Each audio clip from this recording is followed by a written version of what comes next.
Shalom chers auditeurs de l'émission Kanguka, c'est immense joie pour moi de vous retrouver encore dans cette émission. Mon nom est Chris de Koumana, aujourd'hui nous sommes mercredi. Aujourd'hui il y a une parole que j'aimerais partager avec beaucoup d'entre vous qui n'ont pas encore compris ou oublient que Dieu connaît toutes choses longtemps d'avance. Souvent quand nous nous présentons devant Dieu, nous comportons comme si Dieu est surpris par nos problèmes. C'est comme s'il ignorait tout et on est là pour l'informer. C'est important que tu comprennes que Dieu connaît tout, il est omniscient, il connaît tout. Il te connaît avant même ta naissance. Il n'y a aucune information. Tout ce qu'on dit à Dieu, il le connaît d'avance. Il veut qu'on lui en parle, mais il connaît tout. C'est important de le savoir. C'est juste lui qui veut qu'on lui parle de tous nos soucis dans nos prières. Mais il n'est pas ignorant, il connaît tout. Avant d'aller dans la présence de Dieu, il faut être conscient ou consciente que Dieu est au courant de tout, qu'il est omniscient, qu'il est l'alpha et l'oméga. Il est le Dieu d'Abraham, d'Isaac et de Jacob. C'est lui le créateur. Aujourd'hui, nous allons nous baser sur le livre de Jean où on parle d'un homme qui s'appelle Nathanaël. Le verset du jour, c'est Jean 1, verset 50. Jean chapitre 1, verset 50. On voit la réponse de Jésus à Nathanaël parce que Jésus a dit, parce que je t'ai dit que je t'ai vu sous le figuier, tu crois. Tu verras de plus grandes choses que celle-ci. Maintenant, pour mieux comprendre, il faut reculer au verset 45. C'est Philippe qui a rencontré Nathanaël. Philippe a rencontré Nathanaël et lui a dit, nous avons trouvé celui qui Moïse a écrit dans la loi et dont les prophètes ont parlé. Jésus de Nazareth, fils de Joseph. Au verset 46, Nathanaël lui dit, peut-il venir de Nazareth quelque chose de bon? Philippe lui répondit en disant, viens et vois. Au verset 47, il est dit que Jésus, voyant venir à lui Nathanaël, dit de lui, voici vraiment un Israélite dans lequel il n'y a point de fraude. C'était la première fois qu'il rencontre Nathanaël physiquement. Et il a dit, voici vraiment un Israélite dans lequel il n'y a point de fraude. Nathanaël était très étonné parce qu'au verset 48, Nathanaël a posé la question à Jésus en disant, d'où me connais-tu? Lui dit Nathanaël. Jésus lui répondit, avant que Philippe t'appela, quand tu étais sous le figuier, je t'ai vu. C'était à distance. À l'époque, il n'y avait pas de caméra. Mais il dit, je t'ai vu quand tu étais sous le figuier. Au verset 49, Nathanaël lui répondit et lui dit, Rabbi, tu es le fils de Dieu, tu es le roi d'Israël. Maintenant, il a cru parce qu'il a vu que Jésus le connaît. Et Jésus lui dit au verset 50, c'est le verset du jour, il dit, parce que je t'ai dit que je t'ai vu sous le figuier, tu crois. Tu verras de plus grandes choses que celle-ci. Ici, je vais attirer votre attention sur Nathanaël. Il était surpris. Il s'est demandé, comment est-ce que tu me connais? Comment est-ce que tu m'as vu? Alors, c'est important de savoir que Jésus t'a vu. Maintenant que tu m'écoutes le matin, Jésus te voyait pendant que tu dormais. Jésus t'a vu hier. Jésus t'a vu avant-hier. Il t'a vu le mois passé. Il t'a vu avant de naître. Il connaît tout. C'est ça qu'il faut comprendre. J'aimerais que tu comprennes qu'avant que tu commences cette journée, Jésus te connaissait et il connaît toute ta journée. Voilà là où je vais insister aujourd'hui. Jésus connaît ta journée avant que tu la commences. Jésus connaît tous tes programmes. Il connaît ton nom. Il connaît ton avenir. Il connaît tes projets. Il connaît là où tu vas aller. Tout ce qui va marcher et tout ce qui ne va pas marcher. Il connaît tout. Est-ce que tu connais ce que Dieu a préparé pour toi? Ton avenir est entre ses mains. L'objectif de cette émission, sur tous les mercredis, c'est pour vous faire comprendre la nécessité de préparer sa journée et de la mettre entre les mains de Dieu. J'aimerais que tu comprennes que pour préparer ta journée, tu ne fais rien d'autre que mettre cette journée entre les mains de Dieu. C'est lui qui prend le contrôle. Quand tu mets ta journée entre ses mains, ça signifie que tu abandonnes tout contrôle et tu laisses le contrôle entre les mains de Je suis. Apprenons donc à nous humilier, à consacrer nos journées entre les mains de Dieu. Changeons notre attitude, changeons notre langage, gardons toujours la foi. Ne désespère pas. Il faut toujours t'attendre à ce que Dieu intervienne d'une manière ou d'une autre. Nathanaël, pendant qu'il n'était pas encore arrivé, Dieu connaissait tout. Pendant que tu dormais, Dieu te connaissait. Il voit ce que tu fais. Il sait comment tu vas terminer ta journée. Voilà pourquoi il faut t'humilier et lui faire confiance et confesser des paroles positives conformément à la parole de Dieu. De la même manière que Nathanaël a été surpris que Dieu connaissait tout de lui, tu pourras aussi l'être quand tu découvriras que Dieu te connaît parce que tu es son enfant si tu crois en Jésus-Christ comme ton roi et ton sauveur. Non seulement il connaît tout, mais il a envoyé ses anges pour te servir.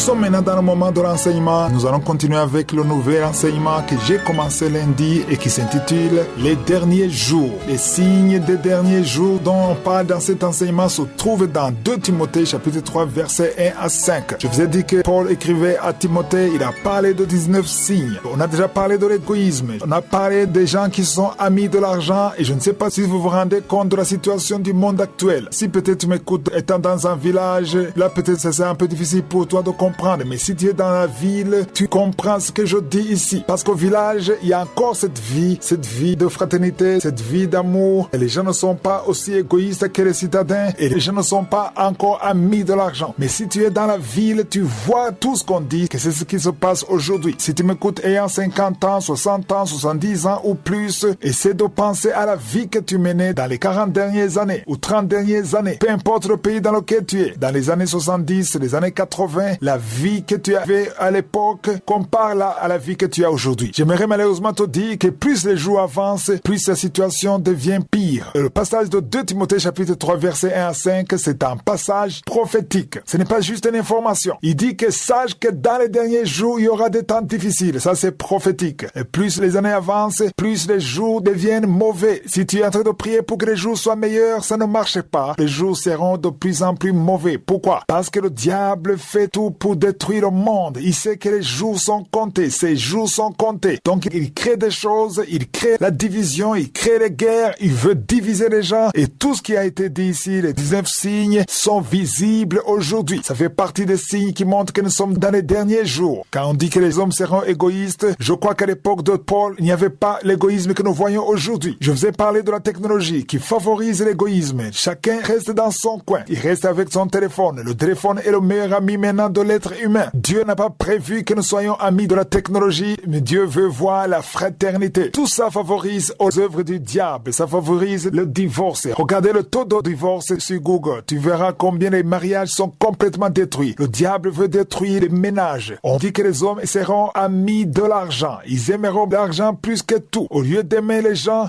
aiment l'argent. Pourquoi est-ce que je vous parle de tout ça? C'est parce que toi qui es un enfant de Dieu, qui est le Saint-Esprit, tu peux résister et garder l'attitude biblique. Tout ce que je vous raconte, les 19 signes, c'est ce que nous voyons dans le monde. Mais nous devons être différents. Parce que nous verrons que Paul écrit à Timothée en nous demandant de s'éloigner des hommes qui sont comme ça. Tu dois faire attention. Aujourd'hui, les gens veulent être amis de l'argent. On n'aime pas les hommes, on aime l'argent. Dans les pays européens, les hommes sont devenus amis des animaux. On aime son chien plus qu'on aime une personne. Il y a beaucoup de gens en Occident qui aiment les chiens plus qu'ils aiment les hommes. D'autres aiment les perroquets, d'autres aiment le chat. Il y a en Afrique ceux qui aiment la vache plus que les hommes. Tout ça, ce n'est pas dans le plan de Dieu. On a vu que les hommes seront fanfarons, hautains, blasphémateurs. Tout ça, c'est ce que nous voyons aujourd'hui. Aujourd'hui, ce qu'on observe sur les réseaux sociaux. Si tu vas sur YouTube, tu vas trouver des gens qui sont en train d'insulter les autres, insulter les serviteurs de Dieu. Ils prétendent corriger les serviteurs de Dieu, mais ils sont en train de les insulter avec un esprit qui est vraiment charnel. Personne n'est parfaite. Si tu vois un serviteur de Dieu qui fait des erreurs ou qui a une faiblesse, tu n'as pas à le juger parce que Romains 14 verset 4 dit: qui es-tu, toi qui juges un serviteur d'autrui? S'il se tient debout ou s'il tombe, cela regarde son maître. Ça dit que quand tu es en train de l'insulter, tu insultes son maître qui est Dieu. Et aujourd'hui, j'aimerais parler du 8e signe. Il a dit que les gens seront irréligieux. Ça, j'aimerais en parler aujourd'hui. Si vous lisez dans Hébreux 10 verset 25, il est dit: n'abandonnons pas nos assemblées comme c'est la coutume de quelques-uns. Mais c'était même à l'époque. À l'époque, les gens commençaient à abandonner les églises. Ils veulent rester à la maison. Aujourd'hui, c'est encore fréquent parce que les gens ne comprennent pas que c'est important qu'il y ait leur fraternité. Dieu veut que nous soyons ensemble. Jésus a dit que là où 2 ou 3 sont assemblés, il est au milieu d'eux. Donc c'est important que tu sois dans une église. Sauf si tu es dans des pays arabes ou musulmans où on ne veut pas qu'il y ait une église, ou tu es dans un pays où il n'y a pas d'église du tout, là ça se comprend. Mais même si tu suis les cultes sur YouTube, ça ne suffit pas. La fraternité est très importante. Être avec les autres chrétiens, les enfants de Dieu, c'est extrêmement important. Parce que Jésus a dit: aimez-vous les uns les autres, et par là ils sont que vous m'appartenez. Si je suis le vœu, je veux continuer à en parler dans un cas de demain.